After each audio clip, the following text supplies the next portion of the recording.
आपल्या cap काउन्सिलिंगमध्ये cap round 3 पर्यंत आपण आता पोहोचलेलो आहे आणि खरं तर सगळ्यात महत्त्वाची गोष्ट काय आहे तर काउन्सिलिंग जे आहे ना जवळजवळ संपलेली आहे आणि कॉलेजेस जे आहेत ती लवकरच स्टार्ट होणार आहेत। मग आजचा जो व्हिडिओ आहे ना तो याबद्दल बनवतोय की फर्स्ट इयर इंजिनिअरिंगबद्दल तुम्हाला थोडक्यात आयडिया द्यावी की इंजिनिअरिंगचा सिलेबस कसा असतात, सब्जेक्ट कसा असतात, CGPA कसा फर्स्ट इयरपासून मॅटर करतो, फर्स्ट इयरला आत्तापासून तुम्ही कोडिंग कशी स्टार्ट करायला पाहिजे, कोणते बेस्ट यूट्यूब चॅनल्स आहेत, कोणते रिसोर्सेस तुम्ही रेफर केले पाहिजेत आणि कॉलेजेस रिगार्डिंग जे काही डाऊट्स असतील ते मी सगळे आजच्या व्हिडिओमध्ये कव्हर करणार आहे। आणखीन सगळ्यात महत्त्वाचा मुद्दा काय, काही कॉलेजेस आत्तापासून लवकर स्टार्ट सुद्धा झाले त्याबद्दल सुद्धा तुम्हाला अपडेट देणार की तुमचं फर्स्ट इयर इंजिनिअरिंगचं कॉलेज आहे ते कधीपासून स्टार्ट होणार आहे। खरं तर आजचा जो व्हिडिओ आहे ना यासाठीच वेगळा आहे की जे काही माझे पर्सनल एक्सपिरियन्स आहेत, म्हणजे मी सुद्धा आत्ताच इंजिनिअरिंग कंप्लीट केलेली आहे, त्यामुळे जे काही 4 वर्षाचे एक्सपिरियन्स आहेत त्यावरूनच मी थोडक्यात तुम्हाला गाईड करणार आहे। त्यामुळे व्हिडिओ जो आहे ना तो एंडिंगपर्यंत नक्की बघा आणि चॅनलवरती जर नवीन असाल ना तर सबस्क्राईब जरूर करा, कारण का फर्स्ट इयर इंजिनिअरिंग रिलेटेड जो काही कंटेंट वगैरे असेल ना तो सुद्धा या चॅनलवरती मी नक्की अपलोड करेल।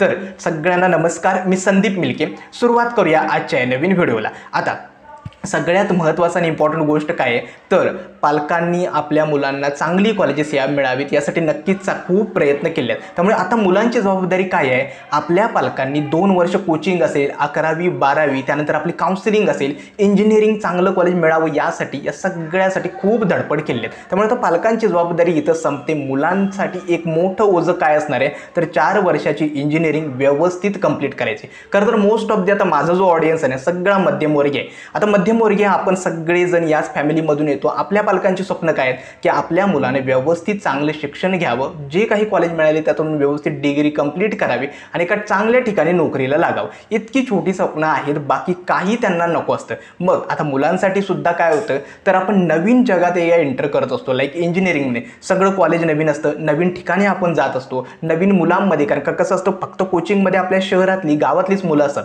मात्र ज्यावेळी कॉलेजेसमध्ये जातात सगळ्या महाराष्ट्रातून ऑल ओव्हर महाराष्ट्रातून मुलं आलेले असतात।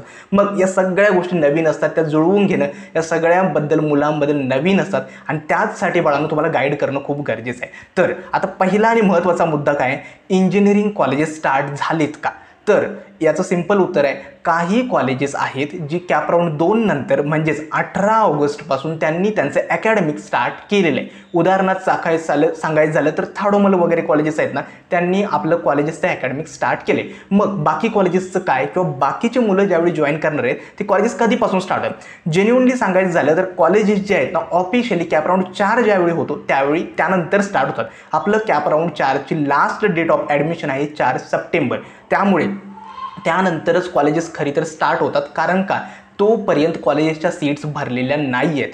ठीक आहे, त्यामुळे एक गोष्ट लक्षात ठेवा, सगळ्या मुलांची most of the G colleges आहेत ते 8 सप्टेंबर, म्हणजे इथे प्रिंटिंग मिस्टेक आहे, इथे मिस्टेक केली मी, मात्र सगळ्या मुलांची कॉलेजेस जे आहेत ती 8 सप्टेंबरपासून स्टार्ट होतील। ठीक आहे, आणि स्पॉट राऊंड सुद्धा आपल्या 11 सप्टेंबरपर्यंत चालू राहणार, त्यामुळे खरं जे कॉलेज असतं ते एकदा स्पॉट राऊंड झाल्यानंतर स्टार्ट होतं। मग आत्ता कॉलेजेस स्टार्ट झाले त्यांचं काय, एक तर ती काळजी करू नका, सुरुवातीला कॉलेजेस जे असतात ते इंडक्शन प्रोग्राम करतात। इंडक्शन प्रोग्राम म्हणजे काय असतं तर कॉलेजेसचे डिपार्टमेंट, त्याच्या फॅकल्टी, फॅसिलिटीज याबद्दल सगळ्यांना तुम्हाला एक आठवडाभर गाईड केलं जातं, माहिती दिली जाते आणि सुरुवातीच्या दिवसामध्ये इतकं काही जास्त डीपली तुम्हाला शिकवलं जात नाही, त्यामुळे आपण थोडेफार लेट झालो वगैरे या गोष्टींचा विचार करू नका। आता तुम्ही इंजिनिअरिंगला आलेला आहात, त्यामुळे कॉलेज जरी लवकर स्टार्ट झाली असेल ना तरी घाबरून जायची गरज नाही, तेवढा सिलेबस तुम्ही आरामात कव्हर करा। ठीक आहे, त्यामुळे मोस्ट ऑफ दी कॉलेजेस जे आहेत ती स्पॉट राऊंड कंडक्ट झाल्यानंतरच स्टार्ट होतात, आधी सुद्धा थोडीफार होतात परंतु जास्त काही सिलेबस वगैरे कव्हर केला जात नाही। हा होता पहिला मुद्दा। आता दुसरा आणि सगळ्यात महत्त्वाचा पॉईंट म्हणजे काय, इंजिनिअरिंगचं अकॅडमिक्स काय, तर इंजिनिअरिंग खरंच डिफिकल्ट आहे का, म्हणजे मी भरपूर मुलं तुम्हाला सिनियर्स वगैरे सांगतील नाही हे कॉलेज व्यवस्थित नाही, यांनी माझे बॅकलॉग लागले वगैरे, इंजिनिअरिंग इतकं काही डिफिकल्ट नाही आहे। म्हणजे मी पर्सनल एक्सपिरियन्सवरून सांगतो, एक तर इंजिनिअरिंगची मजा हीच असते ना की तुम्हाला एकतर सगळ्या गोष्टी करण्यासाठी ना टाईम खूप व्यवस्थित भेटतो, म्हणजे फ्री टाईम बऱ्यापैकी भेटतो। आता तुम्ही कसा युटिलाइज करता हे तुमच्यावरती डिपेंड करतं। इंजिनिअरिंग डिफिकल्ट नाही आहे, खूप इझी आहे, फक्त काय होतं तुम्ही तेव्हा सगळ्या गोष्टी ॲट दॅट टाईम करायला शिकलं पाहिजे. म्हणजेच काय होतं, आता आपण एखाद्या फॅकल्टीने एखादा टॉपिक वगैरे शिकवलं असतं, आम्ही घरी जाऊन ते अभ्यास करतच नाही. त्यामुळे काय होतं की बॅकलॉग्स क्रिएट होतात. त्यामुळे एक्झामच्या आधी 2 दिवस 2 रात्री जागून अभ्यास करणं ना, हे गेल्या 8 सेमिस्टरपासून आम्ही तरी केलेलं आहे. ओके, म्हणजे मी स्वतः पर्सनली सांगतो की आता आमचे जेवढा काही ग्रुप्स वगैरे असायचा, पूर्ण सेमिस्टर म्हणजे 4 ते 5 महिन्याचं जर सेमिस्टर असेल तर त्या 4 ते 5 महिन्याच्या सेमिस्टरमधले एक्झामच्या आधीचे 1-2 आठवडे सोडले तर सगळं सेमिस्टर झोपलेलं असायचं. आणि त्यानंतर एक्झामच्या आधी 2 दिवस रात्री पूर्ण तो सिलेबस काय आहे, म्हणजे त्या सिलेबसमधल्या त्या प्रत्येक सब्जेक्टचा कोणता टॉपिकचं नाव काय आहे हे आम्हाला एक्झामच्या आधी 2 दिवस समजले असेल. त्यामुळे डिफिकल्ट वगैरे काही नाही. जर तुम्हाला इंजिनिअरिंगमध्ये सगळ्या गोष्टी मॅनेज करायच्या असतील तर व्यवस्थित ॲट दॅट टाईम त्या गोष्टी करा. असं नाही आहे की एक्झामच्या आधीच 2 दिवस अभ्यास स्टार्ट करा. व्यवस्थित तो अभ्यास स्टार्ट करा पहिल्या दिवसापासून. ठीक आहे. सो आता सगळ्यात महत्त्वाची पहिली गोष्ट आहे, इंजिनिअरिंगमध्ये सगळ्यात इम्पॉर्टंट आहे तुमच्या CGPAवरती आता फोकस करायचं आहे. CGPA म्हणजे काय, जसं तुम्हाला आता एक इंजिनिअरिंग 12थमध्ये पर्सेंटेज मिळाले, सेम तसाच एक CGPAचा क्रायटेरिया असतो. म्हणजे तुमचा स्कोर किती आहे प्रत्येक सेमिस्टरचा तो CGPA सांगतो. तर CGPAवरती पहिल्यांदा फर्स्ट इयरला फोकस करायचं आहे. यासाठी कारण का ज्यावेळी तुम्ही 4th इयरला प्लेसमेंटसाठी अपेअर होता, प्रत्येक कंपनीचा वेगवेगळा क्रायटेरिया असतो. कंपनी काय सांगते, आम्हाला आता प्लेसमेंटसाठी पहिला क्रायटेरिया काय, ज्या मुलांचा CGPA 8+ आहे त्या मुलांना पुढे पाठवा किंवा फिल्टर्स अप्लाय करतात. ठीक आहे. सो त्यावेळी आपला CGPA जर कमी असेल तर पहिल्या स्क्रीनिंग टेस्टमध्ये आपण आउटसाईड होतो. सो हे अवॉइड करायचं असेल फर्स्ट इयरपासून पहिली जबाबदारी आहे CGPA तुम्हाला चांगला ठेवायचा आहे. ठीक आहे. CGPA किती असला पाहिजे, मिनिमम 8+ किंवा डिपेंड करतं कंपनीवरती, 8 किंवा 7.5+ जरी असेल तरी चांगल्या सिच्युएशनमध्ये आहात. ठीक आहे. आता CGPA मेंटेन करायचा म्हणजेच काय, फर्स्ट इयरला CGPA चांगला ठेवा. कारण का सेकंड इयरपासून ना प्रॅक्टिकल एक्झाम स्टार्ट होतात. सो CGPA थोडाफार घसरू शकतो. इंटरनल्स मार्क्स असतात, एक्सटर्नल मार्क्स असतात. सो त्यामुळे थोडा CGPA कमी होऊ शकतो. आता बॅकलॉग्स मात्र कोणीही लावू द्यायचे. म्हणजेच काय, कोणकोणत्या सब्जेक्टमध्ये विद्यार्थी फेल होतात, भरपूर विद्यार्थी फेल होतात. ओके, हे काही करू नका. त्या सायकलमध्ये अडकूच नका. या सेममधून पुढच्या सेममध्ये पेंडिंग पडते. आता इंजिनिअरिंगचे सब्जेक्ट जर बघाल ना, फर्स्ट इयर इंजिनिअरिंगचा सिलेबस खूप इझी आहे. म्हणजे जसा आपण 12चे सगळे टॉपिक्स होते ना, तेच फक्त एक्सटेंडेड आहेत. म्हणजे तुम्हाला सब्जेक्ट असतात engineering mathematics 1, mathematics 2, engineering physics, engineering chemistry, engineering electronics, basic electrical engineering, engineering graphics, engineering mechanics, programming language किंवा वर्कशॉप, असे सब्जेक्ट असतात. 5 सब्जेक्ट असतात प्रत्येक सेमला. ठीक आहे. तेवढे सब्जेक्ट तुम्हाला फक्त 5 ते 6 महिन्याच्या सेमिस्टरमध्ये कंप्लीट करायचे असतात. आपण जेवढा सिलेबस, जेवढी मेहनत 11वी-12वी केली ना, त्यापेक्षा तरी ते कितीतरी पटीनं सोपं असतं. आणि हे सब्जेक्ट वेगळे आहेत का, नाही. जो तुम्हाला 12thला सिलेबस आहे त्या रिलेटेडच कन्सेप्ट आहेत, रोल्स, थेरम, इंटिग्रेशन वगैरे वगैरे. त्यामुळे घाबरून जाऊ नका, फर्स्ट इयर डिफिकल्ट आहे आतापासूनच अभ्यास करतो, असं काही नाही आहे. सेमिस्टरला तेव्हाच्या तेव्हा जर शिकवलेला अभ्यास कव्हर करत गेलात तर सगळं व्यवस्थित होऊ शकतं. आता कॉलेज फॅकल्टी एक्सपेक्टेशन्स हे काय असतं, आपण फर्स्ट इयरला जातो ना, सगळ्यात मोठी एक्सपेक्टेशन्स काय असते की टीचर्सने मला सपोर्ट करावं वगैरे, किंवा मी म्हणजे कसं असतं 11वी-12वी तुम्हाला टीचर स्वतः तुमच्याकडे येतात आणि विचारतात की कोणतं डिफिकल्ट जाते, कोणतं टॉपिक समजत आहे, पर्सनली तुमच्याकडे लागतात. असं आता इंजिनिअरिंगमध्ये काही होणार नाही. टीचर्सचं काय काम आहे, जो युनिव्हर्सिटीनं किंवा कॉलेजने दिलेला जो सिलेबस आहे तेवढा मला या सेमिस्टरला कंप्लीट करायचा आहे आणि मुलांच्या एक्झाम्स कंडक्ट करायचे आहेत, एवढंच त्यांचं काम आहे. बाकी ते तुम्हाला पर्सनली येऊन विचारणे, तुला असं समजलंय का, हे डिफिकल्ट आहे. आता काही एक्सेप्शन्स असतात. ठीक आहे. मात्र तुम्हाला स्पून फिडिंग येतं कुणीही करणार नाही. ठीक आहे. त्यामुळे टीचर्स जर तुम्हाला काही मदत हवी असेल, एखाद्या प्रोजेक्टबद्दल डिस्कस करायचं असेल, काही जर मदत आहे तर तुम्हाला स्वतःहून त्या टीचर्सला अप्रोच करावं लागते. ठीक आहे. आणि काळजी घ्या की टीचर्ससोबत व्यवस्थित रिलेशन्स ठेवा. उलटं वगैरे काही जास्त बोलू नका. कारण का होतं असं, ॲट द एंड इंटरनलचे जे मार्क्स असतात ना, टीचर्सच्या हात असतात. त्यामुळे ते जे म्हणतील ते काही चुकीचं म्हणतात बरोबर असेल त्यांना हो म्हणा आणि पुढे जास्त पण त्यांच्या विरुद्ध वगैरे. कारण का होतं असं काय माहिती आहे, इंटरनलचे मार्क्स ज्यावेळी टीचर्सच्या हातात असतात ना, त्यावेळी ते मार्क्स वगैरे कमी वगैरे देण्याचे प्रकार वगैरे होतात. असे भरपूर ठिकाण होतात. त्यामुळे कॉलेज फॅकल्टीकडून जास्त काही एक्सपेक्टेशन ठेवू नका की ते खूप चांगले शिकवत नाहीत, वाईट शिकवत नाही. ॲट द एंड इंजिनिअरिंगमध्ये सगळ्यात महत्त्वाचा इम्पॉर्टंट एक रूल सांगतो, इंजिनिअरिंगमध्ये सगळ्या गोष्टी स्वतःहून स्वतः कराव्या लागतात. कुणीही तुमच्या मदतीला म्हणजे स्पून फिडिंग इथं कुणीही करणार नाही. ठीक आहे. तुला कन्सेप्ट नाही समजली, मी परत शिकवतो, तू परत ये, असं काहीही होणार नाही. सगळं स्वतःहून करावं लागतं. ठीक आहे. आता सगळ्यात महत्त्वाचं काय, इंजिनिअरिंगचे क्लासेस लावायला पाहिजेत का. आता काही सब्जेक्ट आहेत ना, लाईक इंजिनिअरिंग ग्राफिक्स असेल, ठीक आहे, अशा सब्जेक्ट जरा डिफिकल्ट असतात. का? कारण का ते ग्राफिक्स जे बघाल ना, ड्रॉइंग वगैरे डिफिकल्ट जातं. मग अशा सब्जेक्टला तुम्ही क्लासेस लावले तरी चालेल, बाकी कुठेही खर्च करू नका. कारण का खरं सांगतो, सिलेबस खूप इझी आहे, इतका काही डिफिकल्ट नाही आहे, तुम्ही व्यवस्थित कव्हर करू शकाल. आणि मी एक एक्सपिरियन्स केले, मी 4 वर्षात आम्ही ज्यावेळी इंजिनिअरिंग कंप्लीट केलं, प्रत्येक सेमिस्टर जो टॉपिक डिफिकल्ट वाटतोय, जो समजत नाही, सगळे यूट्यूबला सर्च केले, ChatGPTचा यूज केला आणि सगळे टॉपिक्स कव्हर केलेत. म्हणजे तुम्ही विचार करा, एक्झाम ज्यावेळी आता समजा परवा पेपर आहे, आज दिवसापासून अभ्यासला स्टार्ट करायचं की कोणता टॉपिक आहे, 6 चॅप्टरची 6 नावं वगैरे सगळे पिकअप करायचे, काय सब टॉपिक आहे सगळे वगैरे तेव्हाच्या तेव्हा रिसर्च करायचा, फक्त PYQs वगैरे करायचे, सगळे युनिव्हर्सिटीचे पेपर सगळे पार्ट करायचे. या गोष्टी करतच पुढे जाता येतं. त्यामुळे घाबरून जाऊ नका की बाबा एखादा सब्जेक्ट डिफिकल्ट जातोय, जो टॉपिक डिफिकल्ट जातोय यूट्यूबला सर्च करा, तिथून बघा. उगाच पेड क्लासेसवरती खर्च करण्याची काही गरज नाही आहे, हे सगळ्यात इम्पॉर्टंट आहे. आता मोठमोठे AI टूल्स आहेत, जे ChatGPT वगैरे असेल त्याचा यूज करून शिका. एखादी कन्सेप्ट सिंपल समजले, ते सिंपल भाषेत ते खूप चांगल्या पद्धतीने समजून सांगतात आणि ते वेगळं काही नाही आहे, ठीक आहे. आणि या गोष्टीचा यूज करणं सांगितलं म्हणजे शिकलं पाहिजे. बाकी तुम्ही व्यवस्थित इतर कुठे कोर्स लावण्याची वगैरे काही गरज नाही आहे. जो सब्जेक्ट डिफिकल्ट असेल त्याचे कोर्स वगैरे विकत घेतला तरी चालेल, बाकी कुठे पैसे वगैरे खर्च करू नका, ठीक आहे. आणि इतकं इंजिनिअरिंगमध्ये फ्री मटेरियल आहे ना, खूप म्हणजे खूप प्रचंड मटेरियल आहे, फक्त विद्यार्थी यूज करत नाहीत, हा इश्यू आहे. आता सगळ्यात महत्त्वाचा आणि इम्पॉर्टंट स्टेज असते तुमचं कोडिंग आणि प्लेसमेंटची प्रिपरेशन. आता आपण म्हटलं तर आहे की बाबा मला CS ला घ्यायचं ॲडमिशन, चांगलं कॉलेज पण शोधले, ठीक आहे, आपल्या पर्सेंटाईलनुसार एखादं कॉलेज मिळाले. पहिली गोष्ट, कॉलेज लो मिळाले, तिथलं व्यवस्थित नाही आहे असे रिग्रेट कुणीही करायचं नाही. जे कॉलेज मिळालं ना ते चांगलंच आहे, मला आता 4 वर्ष काय करायचं हे फक्त डोळ्यासमोर असलं पाहिजे, ठीक आहे. आता कोडिंग आणि प्लेसमेंटची प्रिपरेशन कशी करायची आहे, हा एक सगळ्यात महत्त्वाचा प्रश्न आहे. कारण का आता CS तरी तुम्ही घेतले, परंतु पुढे काय, एक सांगतो. फर्स्ट इयरला, म्हणजे आता मी सुद्धा या IT बॅकग्राऊंडमधून आहे, प्लेसमेंट वगैरे सगळे IT फील्डमध्येच आहे. गेल्या 4 वर्षात माझी IT ब्रँचच होती, प्लेसमेंटसुद्धा त्याच IT कंपनीमध्येच झाले. त्यामुळे थोडा एक्सपिरियन्सने सांगतो.